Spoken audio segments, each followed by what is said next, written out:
they are developing our countries.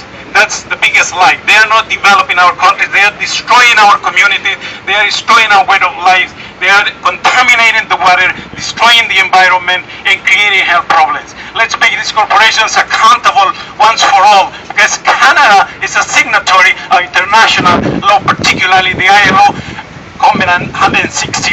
And we have to push them to really make these corporations accountable. They are not developing anything. They are destroying our communities. Congratulations for the event, and on behalf of the Latin American Trade Unionist Coalition, Ontario, and National, count on our support, and thanks for the opportunity. Let's give it up for Edgar in Latuca, Ontario.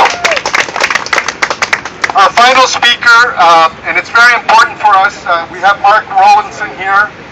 He's a lawyer, has a lot of expertise around mechanisms for here. I bring you the greetings on behalf of our 200,000 or so members in Canada, of whom about 22,000 are currently actively employed in mining in Canada.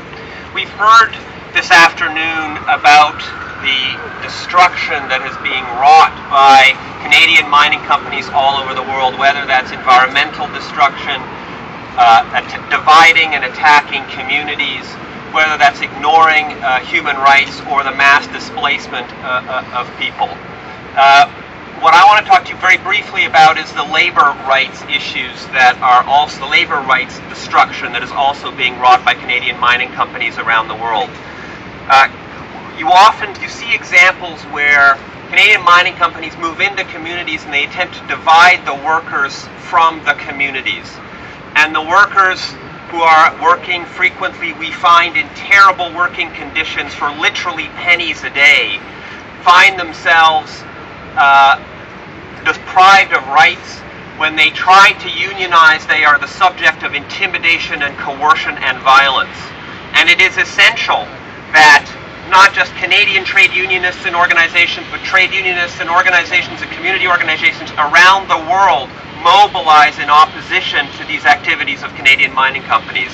And I'll give you a brief example. As we stand here this afternoon, the community of La Platosa in Mexico, where the Canadian mining company Exxon, as many of you know, operates a silver mine, have been blockading that mine now for the last several weeks. The community, acting in concert with our unionized partners in Mexico, the Los Mineros Union, who are the legitimate and democratic representative of those workers, but who have been the subject of intimidation, coercion, and terminations, are rising up to blockade that mine, operated by Exxon, another mining company based on Bay Street.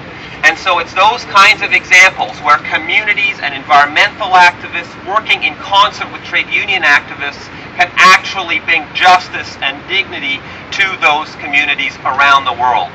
And we know we have so much to do.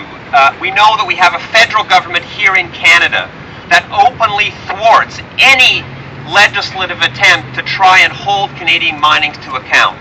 We know we have a federal government that seeks to destroy environmental regulations, to make it easier and easier for large multinationals to completely and openly disregard the interests of communities and First Nations.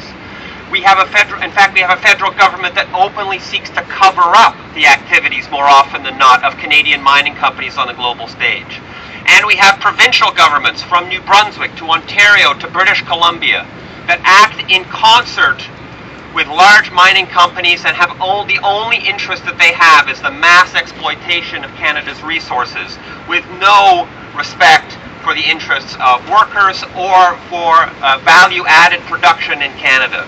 And so we have this coalition, and it's great to see so many people here. We have so much work to do. We can only do it by working together as community activists, as environmental activists, and as trade union activists.